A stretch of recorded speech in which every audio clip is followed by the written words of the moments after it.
हाँ राखी जी हटाइए। ये तरफ खींच लो सारा।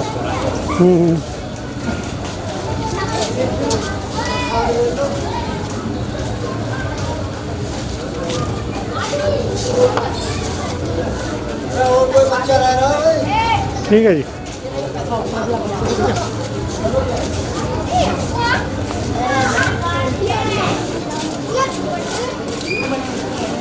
हो गया जी, हो गया।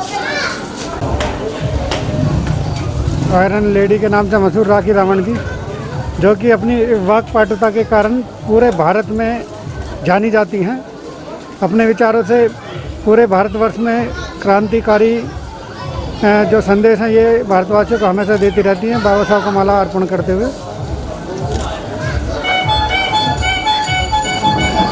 और इन्हीं की मेहनत का नतीजा है जो आज ये बाबा साहब यहाँ पर स्थापित हो सके।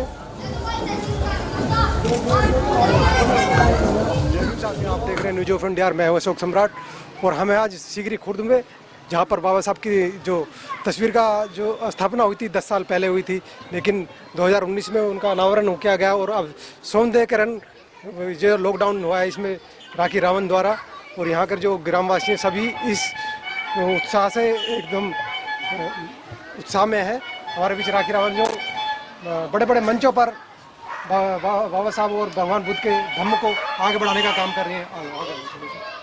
धन्यवाद। सबसे पहले सभी को नमो बुद्धाय, जय भीम। और आज मैं न्यूज ऑफ इंडिया की समस्त टीम को बहुत बहुत साधुवाद देना चाहूँगी कि वो बाबा साहेब के मिशन में लगातार कार्य कर रहे हैं। और आज बाबा साहेब की मूर्ति का जो हमने ये छोटा सा अनावरण किया है, उसमें भी अपनी भागीदारी निभाने के लिए न्यूज़ ऑफ इंडिया की ये टीम आई है, तो मैं इसके लिए आपको बार बार साधुवाद देती हूँ और धन्यवाद देती हूँ। और दूसरी बात, मैं धन्यवाद देती हूँ अपने सीकरी खुर्द के समाज को, जिन्होंने बाबा साहेब की मूर्ति के सौंदर्यकरण में अहम भूमिका निभाई है। और विशेष रूप से अपने परिवार, जिसमें मेरे पति श्रद्धेय तेजवीर सिंह जी और मेरे देवर श्रद्धेय प्रमोद सिंह जी ने विशेष रूप से कंधे से कंधा मिलाकर मेरा साथ दिया है। और जिन लोगों ने थोड़ा थोड़ा भी साथ दिया है, क्योंकि यहाँ पर समाज का कुछ पैसा पहले से ही था और कुछ पैसा और इकट्ठा किया गया। और मैं विशेष रूप से अपने परिवार को इस बात के लिए धन्यवाद देना चाहूँगी कि उन्होंने कह दिया कि जितना पैसा लगेगा हम खुद लगाएंगे, लेकिन बाबा साहेब की मूर्ति का सौंदर्यकरण हम अवश्य करा के रहेंगे। अब हम किसी दूसरे के ऊपर डिपेंड नहीं करेंगे। आज जो कुछ भी हमारे पास है वो सब बाबा साहेब की देन है, कि अगर बाबा साहेब ना होते तो हम आज न जाने कहाँ होते। बाबा साहेब ने हमें इतना कुछ दिया है कि हम इसकी उम्मीद भी नहीं कर सकते थे। तो बाबा साहेब के मिशन के लिए, बाबा साहेब की मूर्ति के सौंदर्यकरण के लिए हम जितना कर पाए हमने किया, और आगे भी भविष्य में हम करते रहेंगे। और हमारे जो दूसरी टीम यहाँ तैयार होने जा रही है, मैं उस टीम का भी बहुत बहुत साधुवाद देती हूँ कि इस काम को देखकर पूरा समाज, कुछ लोगों को छोड़कर, क्योंकि ये तो हर जगह ही होता है जैसा कि आप सब लोग भी जानते हैं, लेकिन मैं पूरे समाज की सपोर्ट के साथ बाबा साहेब के कारवां को, जैसे कि आप कह रहे थे कि पूरे भारत के अंदर हम बाबा साहेब के मिशन को ले जा रहे हैं, तो एक दिन पूरी मुझे उम्मीद है कि यहाँ भी कुछ बुद्धिस्ट जरूर होंगे और हम अपना काम करते रहेंगे। हम बाबा साहेब की तरह से हार नहीं मानेंगे। एक सवाल मेरा जी।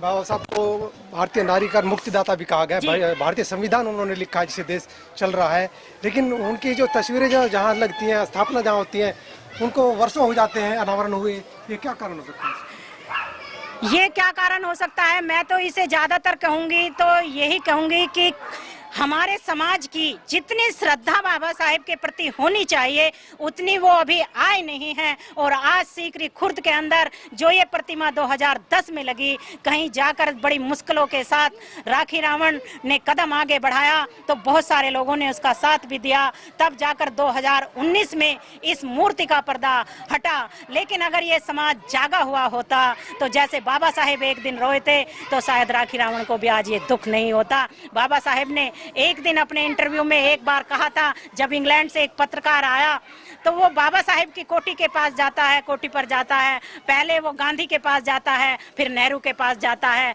तो वो 9-10 बजे ही लाइट बंद करके सोए रहते हैं। लेकिन वही पत्रकार जब हमारे मसीहा Baba Saheb doctor B are Ambedkar ji के पास जाता है, तो वो देखते हैं कि रात के 12 बजे से भी ज्यादा टाइम है, लेकिन हमारे मसीहा के कमरे की लाइट जली है और वो लिख रहे हैं। तो वो आकर बाबा साहेब से एक सवाल पूछ पूछते हैं कि बाबा साहेब, मैं गांधी के पास गया, मैं नेहरू के पास गया, वो लोग सोए हुए मिले, आखिर इसका कारण क्या है कि आप रात के 12 बजे से भी बाद में लिख पढ़ रहे हो, आखिर क्यों? तब बाबा साहेब ने एक बात कही थी कि उनका समाज जागा हुआ है तो वो सोए हुए हैं, लेकिन मेरा समाज सोया हुआ है, इसलिए मैं जागा हुआ हूँ। और यही बात आपकी जवाब का है कि बाबा साहेब की मूर्ति को लगे 9-9, 10-10 साल हो जाते हैं, तो मुझे ये कहते बड़ा दुख हो रहा है कि हमारा समाज आज भी सोया हुआ है। अगर ये समाज जागा हुआ होता तो कहीं पर भी बाबा साहेब की मूर्ति इतने दिनों तक बंद पड़ी ना रहती। और मैं इस वीडियो के माध्यम से ये अपील करना चाहूंगी अपने समस्त बहुजन समाज को, इस भारत के बहुजन समाज को ये अपील करना चाहूंगी कि जहां कहीं भी बाबा साहेब की प्रतिमा लगाई जाए उसका पर्दा तुरंत हटाया जाए। कोई उस मूर्ति को, हमारे मसीहा को बंद करके ना रखे। ये पूरे समाज का अपमान है, ये पूरे भारत का अपमान है, ये पूरे विश्व का अपमान है, क्योंकि बाबा साहेब विश्व रत्न है, ये कोहिनूर हैं। और कोई उन्हें पर्दे में बंद कर दे तो ये बात पूरे समाज के लिए अपमानजनक होगी। तो इसलिए मैं मीडिया के माध्यम से इस बात को जन जन तक पहुंचाने की कोशिश कर रही हूं कि जहां कहीं भी बाबा साहेब की प्रतिमा लगाई जाए तो उनका पर्दा तुरंत हटाया जाए। राखी जी, बाबा साहब अम्बेडकर महिलाओं के लिए क्या देखना चाहते थे इस देश में? बाबा साहेब महिलाओं को क्या देखना चाहते थे, ये बहुत ही अच्छा सवाल आपने किया है। जब हम बाबा साहेब का इतिहास पढ़ते हैं तो हमें देखने के लिए मिलता है कि बाबा साहेब ने महिलाओं को उस समय आगे बढ़ाया जब यहाँ पर मनुवाद पूरे चरम स्तर पर था। जब मैंने बाबा साहेब का इतिहास पढ़ा, मैं डॉक्टर मेघवाल, कुसुम मेघवाल हैं, जब मैंने उनकी बुक को उठाया तो उसमें हजारों सभाओं का ऐसा जिक्र आता है कि बाबा साहेब ने इस महिला को इस मीटिंग का अध्यक्ष बनाया, इस सभा का अध्यक्ष बनाया। तो बाबा साहेब ये चाहते थे कि अगर एक महिला सुधर जाती है तो पूरा परिवार सुधर जाता है, और एक महिला समाज की जाग जाती है तो वो पूरा समाज जाग जाता है, और अगर महिलाएं देश की जाग जाती हैं तो वो देश भी जाग जाता है। इसलिए महिलाओं पर जो अत्याचार इस मनुवाद में हो रहे थे, बाबा साहेब ने उन सब की जड़ों को काटते हुए, उनकी बेड़ियों को काटते हुए ये भारत का संविधान बनाकर बाबा साहेब ने महिलाओं को सारे अधिकार दिए। पुरुषों से भी ज्यादा अधिकार आज बाबा साहेब ने हम महिलाओं को दे दिए हैं, जिसके कारण आज महिलाएं सशक्त होकर समाज के काम से लेकर राजनीति के काम में जा रही हैं, यहाँ तक कि चांद पर पहुंच रही हैं। अरे हमारे देश की जब पहली महिला प्रधानमंत्री इंदिरा गांधी, श्रीमती इंदिरा गांधी बनी, तो वो भी बाबा साहेब के चरणों में नतमस्तक होकर बोली कि अगर मैं आज इस देश की प्रधानमंत्री बनी हूँ तो ये सब बाबा साहेब की देन है। अगर बाबा साहेब हमें अधिकार नहीं देते तो इंदिरा गांधी कभी इस देश की प्रधानमंत्री ना बनी होती, और हमारी बहन कुमारी मायावती भी कभी यूपी की मुख्यमंत्री ना बनी होती। और अभी बार बार आप कह रहे थे कि राखी रावण मंचों पे बोलती है, तो राखी रावण जैसी न जाने कितनी महिलाएं अपनी आवाज को बाहर निकाल नहीं पाती, और ये सौंदर्यकरण का काम भी जो आज मेरी मदद से हो पाया है वो भी कभी नहीं हो पाता। तो ये तो ताकत बाबा साहेब की है, ये तो ताकत बाबा साहेब के संविधान की है, ये तो ताकत बाबा साहेब के विचारों की है कि आज बाबा साहेब ने हमें इतना सशक्त और इतना मजबूत बना दिया है। तो फिर हम महिलाओं को किसी से भी डरने की कोई जरूरत नहीं है, क्योंकि जब महिलाएं आगे बढ़ेंगी तो ये संविधान हमारे साथ होगा, और इन पुरुषों को भी साथ आना ही पड़ेगा। अगर इन्हें, इस देश को बाबा साहेब का संकल्प पूरा करना है तो ये पुरुष भी साथ आएंगे। और मुझे इस बात के लिए बहुत खुशी है कि जब हम महिलाएं कदम बढ़ाती हैं तो पुरुष साथ आ ही जाते हैं, चाहे फिर वो सोशल मीडिया वाले हों, चाहे फिर वो सामाजिक कार्यकर्ता हों, और चाहे फिर वो परिवारों में रहने वाले हों, तो सब लोग साथ मिलके आते हैं। मैं एक बार फिर न्यूज़ ऑफ इंडिया की टीम का बहुत बहुत साधुवाद देती हूँ, बहुत बहुत उन्हें नमो बुद्धाय, जय भीम बोलना चाहती हूँ, और ये अपील करना चाहती हूँ कि जहाँ कहीं भी महिलाएं आगे आए मिशन के लिए तो आप उनकी सपोर्ट में हमेशा खड़े रहें, और अपने कमेंट मुझे इस वीडियो के माध्यम से जरूर मिलें कि अगर महिलाएं समाज में काम करती हैं तो क्या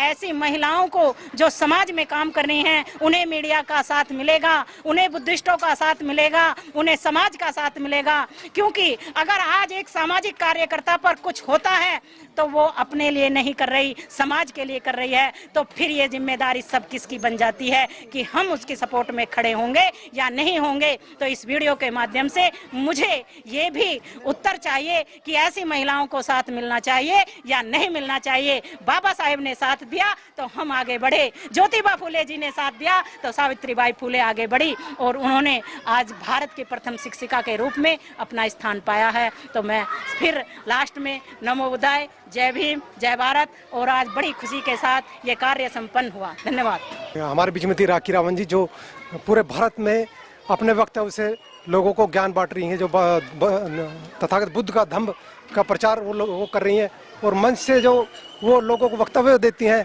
तो लोग भावुक उठते हैं।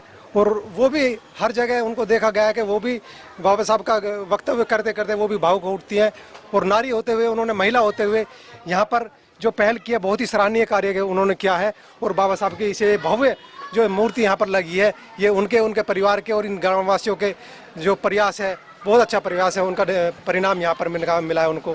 मैं अशोक सम्राट, न्यूज ऑफ इंडिया से मेरे साथ वरिष्ठ कैमरामैन सत्यप्रकाश जी हैं। न्यूज ऑफ इंडिया देख रहे दर्शकों का हार्दिक स्वागत है। मैं न्यूज ऑफ इंडिया से सत्यप्रकाश।